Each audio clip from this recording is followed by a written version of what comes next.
I'd like to welcome everyone to our Bible study. As you know, I'm writing the Adult Bible Study Teacher Guide for the United Methodist Church, and they use a lectionary. It's not the Revised Common Lectionary that most Methodist churches use.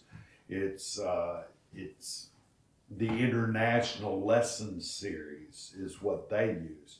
And so our text from now until November, with the exception of a few Sundays in which I will revert back to the Revised Common Lectionary, most of it will be in the International Lesson Series. So today's text is chapter 13 of Mark's Gospel, and we're going to cover verses 5 through 8, and then on Friday we will look at verses 28 through 37. So one of the things that people have asked me is, why is it that the three synoptic gospels, seen with one eye or seen from one perspective, Matthew, Mark, and Luke, why are they so similar in some ways, but they diverge from each other in other ways? Now, the Gospel of John is something completely different. John writes a whole different sort of scenario about Jesus' life and ministry. Now, there are some things that, there are stories that are duplicates, but on the main, John's Gospel is completely different than the synoptics. But there is a theory, and it's called either the two theory or the four theory hypothesis about where we got our Gospels. And so I thought maybe today would be a good time to share such a thing. First of all, most scholars that have spent their life studying the Gospels understand that Mark was the first gospel written, partly because Mark is the shortest gospel, but also because both Matthew and Luke use the basic pattern that Mark lays down in his 16 chapters to lay out their agenda, their timeline, their geography of how their gospel story is told. And so, what I want you to know is that Mark, right here, is the principal gospel. In other words, it's the gospel that was written first. Now, of course, all this is a theory. You'll find many people that disagree with it in whole, some in part. Some say most of it's true, but not all. But anyway, I'm going to give you what the consensus of scholarship says about this two or four document hypothesis, depending on how you count up the documents. So, Mark is the principal gospel, and then there's another source that no one has ever found in a written document. Not in Qumran, not in Nag Hammadi, which hold most of the Dead Sea Scrolls, not in anything else like that, not in Josephus's history of the Romans in Palestine. There's no place where this document called Q comes from a German word Quell, Quuelle, and it's called the Q source, which means, Quell means in German sayings source. And so, in a sense, there are approximately 100 to 110 of these single sentence aphorisms that we find in Matthew, in Mark, and in Luke. And so, reading back from the Gospels, we believe that there is a Q source that was only operative in the oral tradition. In other words, no one ever wrote the Q source down. What they did was they used the aphorisms, and you might think of one of these biblical aphorisms as something like, Ben Franklin might say. A stitch in time saves nine, something along those lines. You might ask, well, where does this particular saying come from in the Gospels? And they're sprinkled throughout the Gospels. One would be the first shall be last and the last shall be first. That is an example. If sometimes you're reading along in a synoptic Bible text from the gospel, and you see just one sentence that just is attached or stuck in the middle of a reading, and it seems a little out of place, a little out of context, you might suspect that it could be something from the Q document. So let's keep moving with here. So this is Matthew here. Here is Luke. So we have Matthew, Mark, and Luke. These are the three synoptic gospels plus Q. So Matthew derives most of his material from Mark. In fact, if you lay the documents of Matthew and Luke on top of Mark, almost 80% of them is included in Mark. In fact, if we didn't even have Mark, almost all the material in Mark would be in Matthew and in Luke. Then we have the Q source, in which we will have certain sayings that are in Luke and in Matthew. And sometimes we will see them in ways that enrich the text, deepen it. It's a quotation which may come from Jesus, may come from some other source in the early church. Now, we have this, which is called Special Matthew and Special Luke. And these are texts that are from Luke or from Matthew, but they're not anyplace else. They're not in Mark. Say a text in Matthew. For instance, the visit of the Magi that we celebrate at Christmas and Epiphany. That would be included in Special Matthew.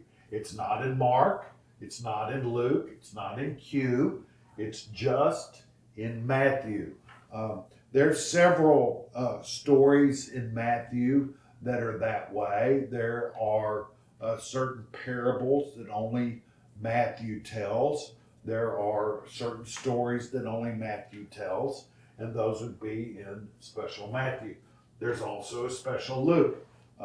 Luke has parables that are not included in Matthew or Mark.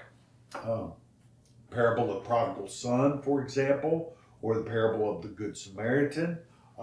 Luke has other wonderful stories. The story of the walk to Emmaus, for instance, is not one that we find anyplace else.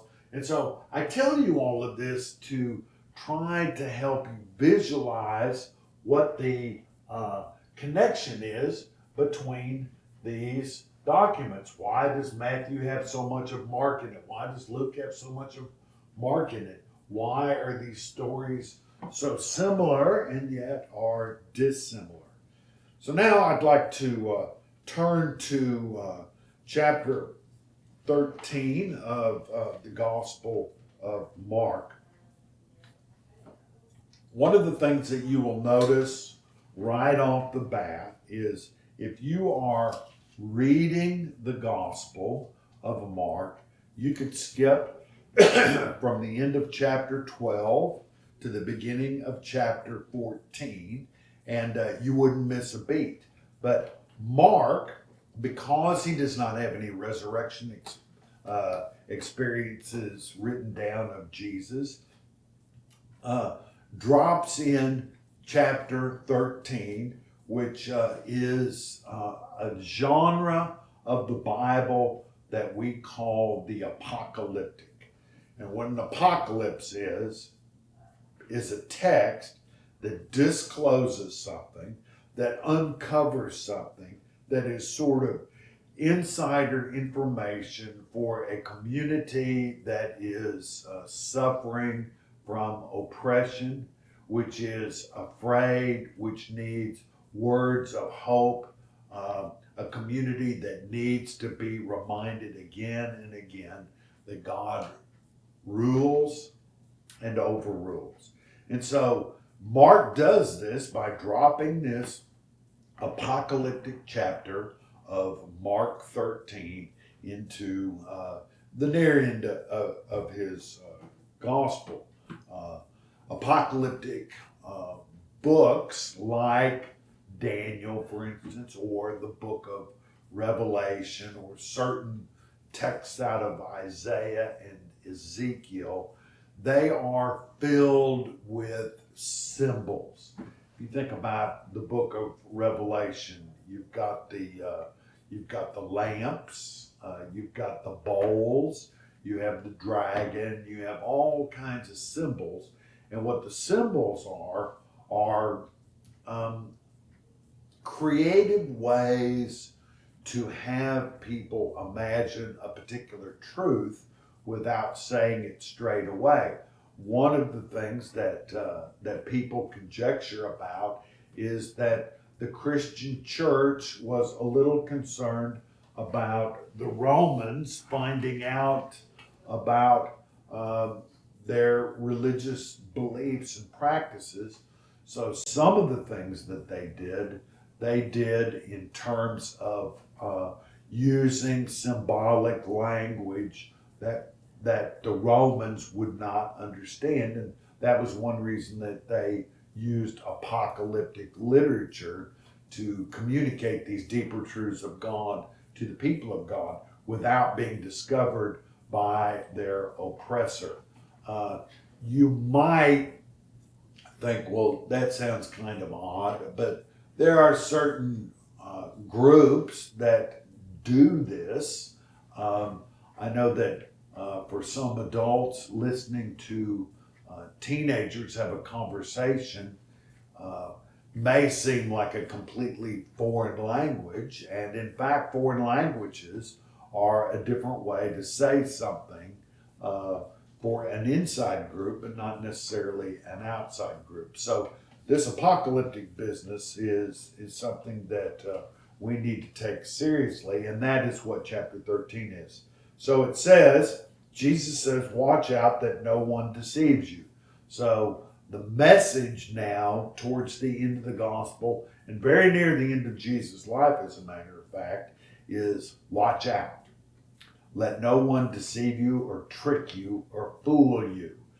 Go into these last days, and apocalyptic language always talks about eschatology, which is the doctrine of the last things. So whenever anyone sees apocalyptic literature, whether in Isaiah or Ezekiel or Daniel or the book of Revelation, it is pointing towards the end times or the culmination or consummation of human history by God.